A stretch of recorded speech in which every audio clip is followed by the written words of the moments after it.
இது மகிமை நேரம்.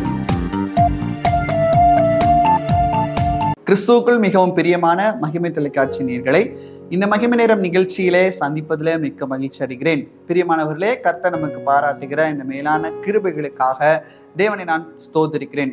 இந்த நிகழ்ச்சி நிச்சயமாக நம்முடைய ஆவிக்குரிய வாழ்க்கைக்கு பிரயோஜனமாக இருக்கும் என்று சொல்லி கர்த்தருக்குள் நான் விசுவாசிக்கிறேன். இந்த நாளிலும் கூட கர்த்தருடைய வார்த்தைக்கு கீழ்ப்படிவதனால் வரும் ஆசீர்வாதங்களை குறித்து நாம் தியானித்துக் கொண்டிருக்கிறோம். இன்றைக்கு நாம் தியானிக்க இருக்கிறதான ஆசீர்வாதம், எவனொருவன் கர்த்தருடைய வார்த்தைக்கு கீழ்ப்படுகிறானோ அவன் மென்மேலும் ஆசீர்வதிக்கப்படுவான் என்று சொல்லி வேத வசனம் நமக்கு கற்றுக் கொடுக்கிறது. உபாகமம் 15வது அதிகாரம் 4வது வசனத்தின் முதல் நாம் வாசிப்போமானால், எளியவன் உனக்குள் இல்லாதிருக்கும்படியாக இப்படி செய்ய வேண்டும், இன்று நான் உனக்கு கற்பிக்கிற எல்லா கற்பனைகளின்படியையும் நீ செய்யும்படி உன் தேவனாகிய கர்த்தரின் சத்தத்தை கவனமாய் கேட்பாயானால் உன் தேவனாகிய கர்த்தர் உனக்கு சுதந்திரிக்கும்படி கொடுக்கும் தேசத்தில் உன்னை மென்மேலும் ஆசீர்வதிப்பார். பிரியமானவர்களே, கர்த்தருடைய வார்த்தைக்கு கீழ்ப்படிவதனால் வரும் ஆசீர்வாதம் என்ன? மென்மேலும் ஆண்டவர் நம்மை ஆசீர்வதிக்கிறவராய் இருக்கிறார். வெறும் ஆசீர்வாதம் அல்ல, மென்மேலும் ஆசீர்வாதம் இருக்கிறதை விட அடுத்த மடங்கு ஆசீர்வாதம், அதற்கு அடுத்த மடங்கு ஆசீர்வாதம் என்று சொல்லி ஆண்டவருடைய ஆசீர்வாதத்திற்கு அளவே இல்லாத அளவுக்கு ஒரு ஆசீர்வாத மழையை கர்த்தர் தருகிறார். எப்போது? யாருக்கு ஆண்டவருடைய வார்த்தையை கேட்டு அதன்படி தெளிவாய் அதை புரிந்து கொண்டு அதன்படி நடக்கிற ஒரு மனிதனுக்கு கர்த்தர் இப்படிப்பட்டதான ஆசீர்வாதத்தை அவர் கொடுக்கிறவராய் கூட காணப்படுகிறார். இன்னைக்கு நம்முடைய வாழ்க்கையில ஏன் ஆசீர்வாதத்திற்கு தடை உண்டாகிறது என்று சொன்னால், நம்முடைய சுயத்தின் மீது அதிகமான நம்பிக்கையை நாம் வைத்து ஆண்டவருடைய சத்தத்தை கேட்டும் கேளாதவர் போல இருக்கிறோமானால் இதுதான் ஆசீர்வாதத்திற்கு உண்டான தடையாய் காணப்படுகிறது. இன்னைக்கு ஆண்டவருடைய பிள்ளைகளாய் இருக்கிற நாம் ஆண்டவர் பாவத்தை வெறுக்கிறார் என்பது நமக்கு தெரியும். ஆனால் மறுபடியும் அதே பாவத்திற்குள்ளாக விழுந்து நாம் எழுந்திருப்போமானால் நமக்கு வருதான ஆசீர்வாதங்களை நாமே இழந்து போகிறவர்களாய் கூட காணப்படுகிறோம். பிரியமானவர்களே, கிறிஸ்துவுக்குள் பிரியமானவர்களே, இந்த மென்மேலும் ஆசீர்வாதத்திற்கு ஒரு அடையாளமாக கர்த்தருடைய வார்த்தைக்கு கீழ்ப்படிந்ததற்கு மூலமாய் மென்மேலும் ஆசீர்வதிக்கப்பட்ட ஒரு சம்பவத்தை உங்களுக்கு நினைவு போட்டு ஆசைப்படுகிறேன். 2 ராஜாக்கள் புஸ்தகம் 4வது அதிகாரத்தை நாம் வாசிக்கும் போது அங்கே ஒரு சகோதரியை குறித்து சொல்லப்பட்டிருக்கிறது. 1வது வசனத்துல, தீர்க்கதரிசியுடைய புத்திரரில் ஒருவனுக்கு மனைவியா இருந்த ஒரு ஸ்திரீ எலிசாவை பார்த்து, உமது அடியானாகிய என் புருஷன் இறந்து போனான், உமது அடியான் கர்த்தருக்கு பயந்து நடந்தான் என்பது அறிவீர். கடன் கொடுத்தவன் இப்போது என் 2 குமாரரையும் தனக்கு அடிமைகளாக்கி கொள்ள வந்தான் என்றார்.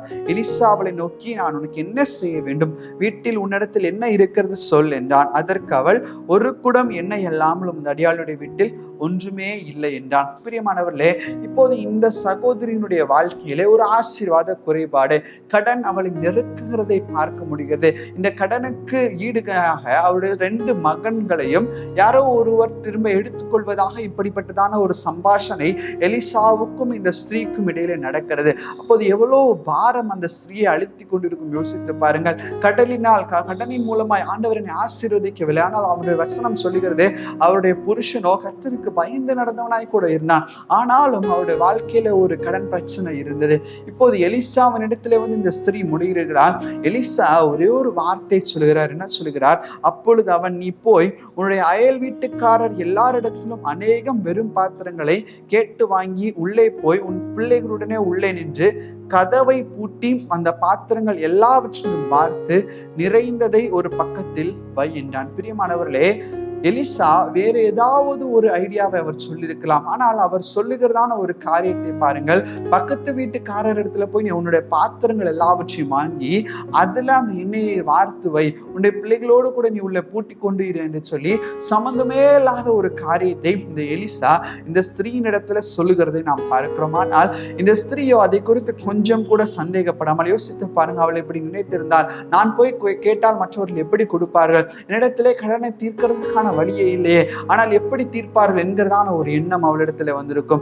நான் இவரிடத்துல ஒரு தீர்வை காணும்படியாக வந்திருக்கிறேன், இவர் என்னவோ இப்படி சம்பந்தமே இல்லாத ஒரு காரியத்தை செய்ய சொல்கிறாரே, ஏன் இப்படி செய்ய சொல்கிறார் என்கிறதான ஒரு எண்ணம் அவளுக்குள்ளாக வந்திருக்கும்.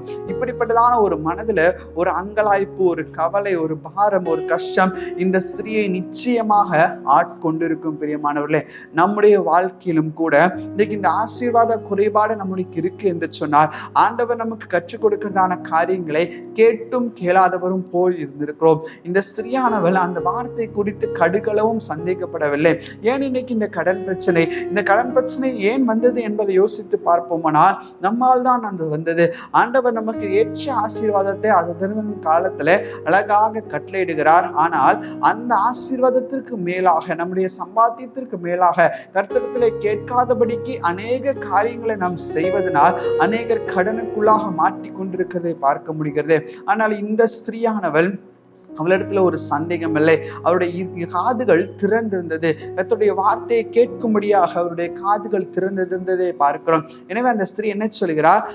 வேற வசனத்துல 5வது வசனத்துல பார்க்கிறோம், அவள் அவனிடத்திலிருந்து போய் தன் பிள்ளைகளுடைய கதவை பூட்டி கொண்டு அவர்கள் பாத்திரங்களை அவளிடத்தில் கொடுக்க அவள் அவைகளில் பார்த்தாள். அந்த பாத்திரங்கள் நிறைந்த பின் அவள் தன் மகன் ஒருவனை நோக்கி, இன்னும் ஒரு பாத்திரம் கொண்டு வா என்றால், அதற்கு அவன் வேறே பாத்திரம் இல்லை என்றான். அப்பொழுது எண்ணெய் நின்று போயிட்டு எண்ணெய் எல்லாவற்றையும் விற்று அவள் தன்னுடைய கடனை தீர்த்தாள் என்று சொல்லி பார்க்க முடிகிறது. யோசித்து பாருங்கள், ஆசீர்வாதம் மாத்திரமல்ல, அவளுக்கு தேவையானது மாத்திரமல்ல, எல்லா பாத்திரங்களும் நிரும்பத்தக்கதாக அவள் எதிர்பார்க்காத ஆசீர்வாதங்களையும் கூட கர்த்தர் கொடுத்தார். எப்போது?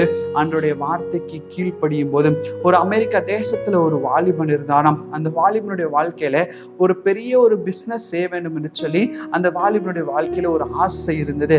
அவர் இருந்த இடத்திலிருந்து இன்னொரு இடத்திற்கு செல்ல வேண்டும் என்று சொன்னால் படகுலே தான் செல்ல வேண்டுமா. அப்போது இவர் ரொம்ப சோகமாய் அந்த படகுல இருந்து கொண்டிருந்தார். அந்த ரொம்ப சோகமாய் அந்த படகுல இருந்திருக்கும் போது அந்த படகு ஓட்டி கொண்டிருக்கிறவர் கேட்டார், நீ ஏன் சோகமா இருக்கிறா என்று சொன்னா, நான் இப்படியாக எனக்கு பிசினஸ் செய்ய வேண்டும் என்று சொல்லி ஆசை, ஆனால் என்னிடத்துல எந்த விதமான காசும் இல்லை, எதுவும் இல்லை. நான் இப்போது ஒரு வேலைக்காக, ஒரு இன்டர்வியூக்காக நான் சென்று கொண்டிருக்கிறேன். நான் திரும்ப வரும்போது எனக்கு அந்த வேலை கிடைக்குமா என்பது கூட எனக்கு தெரியவில்லை என்று சொன்னான். அப்போது இந்த படகு ஓட்டுகிறவர் ஆண்டவருடைய வார்த்தை குறித்து அவரிடத்துல சொன்னா, ஆண்டவர் உன்னை நேசிக்கிறார், ஆண்டவர் உனக்காக இப்படியெல்லாம் பாடுபட்டார், நீ ஒன்றே ஒன்று செய்ய வேண்டும், நீ உனக்கு இந்த வேலை கிடைக்க வேண்டுமானால் நீ ஒரு தீர்மானம் செய்ய வேண்டும். உனக்கு கிடைக்கிறதுல 10ல் 1 பங்கு நீ ஆண்டவருக்கு என்று சொல்லி நீ கொடுப்பாயானால், இந்த வார்த்தையை நீ கேட்டு அதற்கு கீழ்ப்படிவாயானால் ஆண்டவர் உன்னை மென்மேலும் ஆசீர்வதிப்பார் என்று சொல்லி அந்த வாலிபனிடத்துல இந்த படகு ஓட்டுகிறவர் சொன்னாராம். இந்த வாலிபனும் அந்த வேலைக்கு சென்றான். மிக ஆச்சரியமாக இவனும் தீர்மானம் செய்து கொண்டு அந்த இன்டர்வியூக்கு சென்றான். அந்த இன்டர்வியூல இவன் செலக்ட் ஆகிவிட்டான். மறுபடியுமாக வந்து தன்னுடைய வாழ்க்கையில அவனுக்கு கிடைத்த சம்பாத்தியத்துல 10ல் 1 பங்கு ஆண்டவருக்கு கொடுத்தான். ஆண்டவருக்கு கொடுத்து கொண்டே வந்தான். அவனுடைய ப்ரமோஷன் அவனுக்கு உயரப்பட்டது. அவன் மேனேஜரான, அசிஸ்டன்ட், இன்னும் அதிகமான ஹையர் பொசிஷன்ஸுக்கு போய் அவன் அந்த கம்பெனியிலே பெரிய ஒரு பொசிஷனுக்கு வந்தான். இப்போது அவன் கர்த்தருக்கென்று கொடுக்கிறதை ஒரு நாள் நிப்பாட்டவில்லை. அவன் என்ன தீர்மானம் எடுத்தானோ அந்த தீர்மானத்தின்படியாக அவன் நடந்து கொண்டே வந்தான். அவர் வேற யாரும் இல்லை, நாம் எல்லாரும் பர்பஸை பயன்படுத்துகிறோம் அல்லவா, கோல்கேட் என்று சொல்லப்படுகிறதான அந்த பர்பஸை பயன்படுத்துகிறோமா, அதே பர்பஸ் ராபர்ட் கோல்கேட்டுக்கு பிறந்ததான அன்பான மகன் கோல்கேட். இந்த கோல்கேட்டினுடைய ஒரு தசமபாக கதை தான் இது. அவருடைய வாழ்க்கையில ஏன் இப்படிப்பட்டதான ஒரு ஆசீர்வாதத்தை கர்த்தர் கட்டளையிட்டார்? கர்த்தருடைய வார்த்தைக்கு இந்த கால்கேட் கீழ்ப்படிந்தார். இன்னைக்கு நம்முடைய வாழ்க்கையில இப்படிப்பட்டதான ஒரு கீழ்ப்படிதல் நமக்குள்ளாக இருக்கிறதா? நாம் சம்பாதிக்கிறோம், நமக்கு வருகிறதான காரியங்கள் இருக்கிறது, அதை கர்த்தருக்கு ஏற்றபடி ஆண்டவருடைய சமூகத்துல வைத்து, ஆண்டவரே இந்த காரியத்தை எனக்கு நீங்க தந்திருக்கிறீங்க, உமக்கு பிரியம் இல்லாதபடிக்கு, உம்முடைய சித்தம் இல்லாதபடிக்கு ஒரு காரியத்தை நான் செலவு செய்துவிடக் கூடாது என்பதை ஒரு தீர்மானத்தோடு, ஆண்டவரே நீர் பேசுகிற காரியத்தை மாத்திரம் நான் செய்ய வேண்டும் என்கிறதான ஒரு எண்ணத்தோடு கூட செய்கிறோமா? யோசித்து பாருங்கள். மல்கியா தீர்க்கதரிசன புஸ்தகம் 3வது அதிகாரம் 10வது வசனத்துல வாசிக்கிறோம், என் ஆலயத்தில் ஆகாரம் உண்டாயிருக்கும்படி தசமபாகங்களை எல்லாம் பண்டக சாலையில கொண்டு வாருங்கள், அப்பொழுது நான் வானத்தின் பலகணிகளை திறந்து இடம் கொள்ளாமற் போகும் மட்டும் உங்களை ஆசீர்வதித்து வர்ஷிக்க மாட்டேனோ என்று, அதனால என்னை சோதித்து பாருங்கள் என்று சேனைகளின் கர்த்தர் சொல்லுகிறார். பிரியமானவர்களே, ஆண்டவரிடத்துல ஒரு தீர்மானம் எடுங்கள். ஆண்டவரே, நான் என்னுடைய சம்பாத்தியத்துல 10ல் 1 பங்கு நிச்சயமாக உம்மிடத்துல கொடுப்பேன். என்னுடைய சம்பாத்தியத்தை உமக்கு ஏற்றபடி நான் செலவு செய்வேன். நீர் எனக்கு என்ன கற்றுக் கொடுக்கிறோ அதற்கு அப்பால் எந்த காரியத்தை நான் செலவு செய்ய மாட்டேன் என்கிறதான ஒரு தீர்மானத்தை எடுங்கள். கடனை தீர்ப்பதற்கான வழியை கர்த்தர் கட்டளையிடுவார். மென்மேலும் ஆசீர்வாதத்தை கர்த்தர் கட்டளையிடுவார். பிள்ளைகளை சரியான பாதையிலே வளர்க்கிறதுக்கான வழியை கர்த்தர் கட்டளையிடுவார். பிள்ளைகளின் மூலமாய் ஆசீர்வாதத்தை கர்த்தர் கட்டளையிடுவார். இதெல்லாம் எப்போது நடக்கும்? ஆண்டவரிடத்துல கேட்டு, ஆண்டவருடைய பாதத்துல வைத்து, ஆண்டவருடைய பாதத்துல எல்லாவற்றையும் கேட்டு செயல்படும் போது இந்த காரியங்களை கர்த்தர் நமக்கு கற்றுத் தருகிறாய் கூட இருக்கிறார். முதலாவது அவருடைய வார்த்தையை கேட்க வேண்டும். இரண்டாவது அந்த வார்த்தையில ஒரு தெளிவு நமக்கு வேண்டும். இது கர்த்தர் தான் இடத்துல பேசுகிறாரா என்கிறதான ஒரு தெளிவோடு கூட நாம் செயல்பட வேண்டும். அதை செயல்பட நாம் ஆயத்தப்பட வேண்டும். இப்படியாக கர்த்தருடைய வார்த்தைக்கு நாம் கீழ்ப்படியும் போது கர்த்தர் வானத்தின் பலகணிகளை திறந்து மென்மேலும் சாதாரண ஆசீர்வாதம் அல்ல, மென்மேலும் ஆசீர்வாதத்தை நமக்கு தர அவர் சித்தமுள்ளவராய் கூட இருக்கிறார். இந்த ஆசீர்வாதத்தை பெற்றுக் கொள்ளும்படியாக கண்களை மூடி நாம் ஜெபிக்கலாம். எங்களை நேசிக்கிறதான நல்ல பிதாவை நோக்கி நாங்கள் பார்க்கிறோம், துதிக்கிறோம். சுவாமி அப்பா, உம்முடைய ஆசீர்வாதத்தை கர்த்தர் நீ தர சித்தமா இருக்கிறீர். உமக்கு நன்றி அப்பா. எங்களிடத்திலே காணப்படுகிறதான அந்த கீழ்ப்படியாமையின் குணங்களை நீர் மாற்றுங்க. ஆண்டவருடைய வார்த்தைக்கு நாங்கள் கீழ்ப்படுகிறவர்களாயும், எங்களுக்கு என்று சொல்லி நீர் வைத்திருக்கிறதான ஆசீர்வாதங்களை நாங்கள் பெற்றுக்கொள்கிறவர்களாயும் கர்த்தாவே நீர் எங்களுக்கு கிருபை தரும்படியாய் நாங்கள் ஜெபிக்கிறோம். அன்பான கால்கேட் உங்களுக்கு கீழ்ப்படிந்தது போல ஆண்டவரே நாங்களும் எங்களுடைய சம்பாத்தியங்களிலும் உமக்கு கீழ்ப்படிய கிருபை தாருங்கப்பா. ஆண்டவரே எங்களுடைய காரியங்கள் எல்லாவற்றும் உம்மிடத்திலே கேட்டு செயல்படுகிறவர்களாய் நீர் எங்களை மாற்றும்படியாய் நாங்கள் ஜெபிக்கிறோம் அப்பா. ஒருவருக்கே துதிகன மகிமை ஏறெடுக்கிறோம். மீட்பராம் இயேசுவின் மூலம் ஜெபிக்கிறோம் எங்கள் ஜெபங்கள் நல்ல பிதாவே. ஆமென், ஆமென்.